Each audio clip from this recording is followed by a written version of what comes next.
This is a follow-up about tips for parents who are for the first time homeschooling their kids. First of all, I would like to say thank you, thank you, thank you for taking the time to watch this video and to improve and to do better.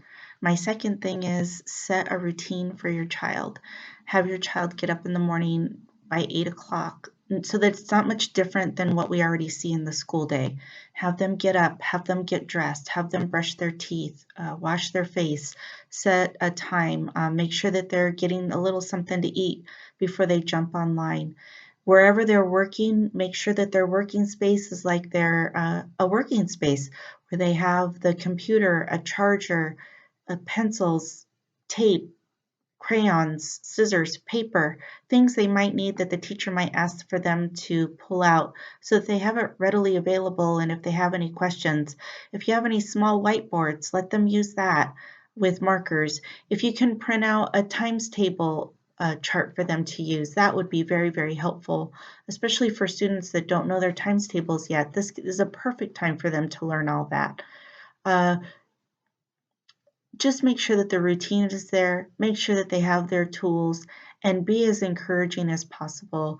I know that this is a tough time, and I just encourage everyone to say something nice, offer a safe touch, a rub on the back real quick, or you're doing good, and thank you so much.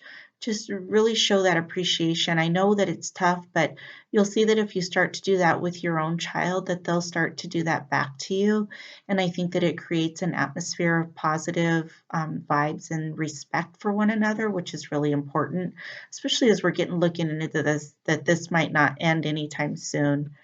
I also was asked for special ed kids, what do I recommend in this situation? I recommend a lot of grace and a lot of love.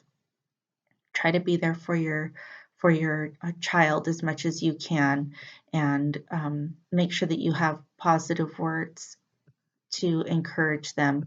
Encourage your child to go outside once a day to see the sun. I recommend early in the morning so that their body gets used to that it's first thing in the morning, it's a new day, we're going to learn something new today.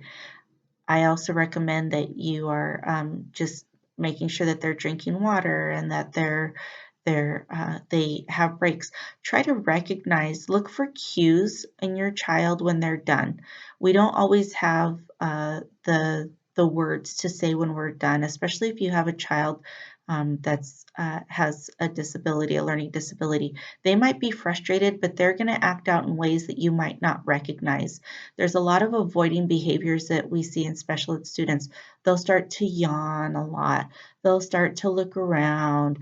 They'll start to put their head down because they say that they're tired, but that's really avoiding the task at hand. So if you start to recognize some of those cues from your child, know that maybe they just need a 5-10 minute break. Have them get up, walk around, have them go outside, come back in, get a drink of water.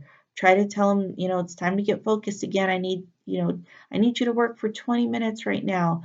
Try to have incentives, for every 5 minutes of work, I'm going to give you a sticker. For every 10 minutes of work. And if you work for one whole hour, I'm going to give you 15 minutes of free time on the computer. There's a lot of good things that you can do to encourage your kid and give them incentives as best you can. And it doesn't have to be anything that's monetary. It could be something, something fun. Encourage them to go to free typing websites. Most educational websites right now are free, but also get them away from the screen for a little bit. Give them something tactile, Play-Doh, where they can play. Maybe go back to some old things like finger weaving, with yarn, or lanyards. Look up on YouTube things that they can do for free or for fun. Make sure that they have, a headset. Make sure their computer's charged. Maybe get a checklist for them going so that they understand what's expected of them. I think when you don't set up kids for success by not letting them know what the expectation is, then you've set them up to fail, and they're going to disappoint you, and you're going to get frustrated and they're going to get frustrated. But it's not because they couldn't do it, it was because they did not properly understand. For some of my students, I give them the instructions completely through. I will write it down and then I have them repeat them to me, and it seems very monotonous, but it's just one piece of the pie after the next. And sometimes that's what we have to do, and sometimes we have to do that for ourselves too. Okay, right now, this morning I'm gonna walk around my block once, then I'm gonna come inside, I'm gonna make some coffee, I'm gonna sit down and work for 1 hour, then I'm gonna get in the shower. I don't know, maybe you're gonna shower first and then you're gonna make your coffee, but set yourself up so that you're giving yourself and your child small little tasks to do throughout the day so that we're all setting ourselves up for success, and that we know what's expected of ourselves, so that at the end of the day we're not, oh man, I didn't get much done today. Instead, you're like, oh yeah, I got this done and this done and this done. It's just, little small things right now. We're having to scale back because we are usually so inundated with processing and meetings and different things. And I think that right now we just need to give ourselves a break and give each other a break, and be happy if you got out of bed and you ate and you helped your child to do something and that you smiled and laughed. Just give yourself small things in your child as well. That's all I have. Thank you. Thank you for the opportunity.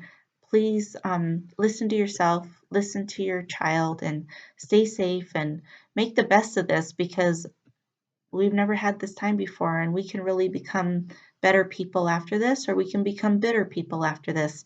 But I prefer that our students come back as better people with new skills, and I hope you do too. Thank you. Peace.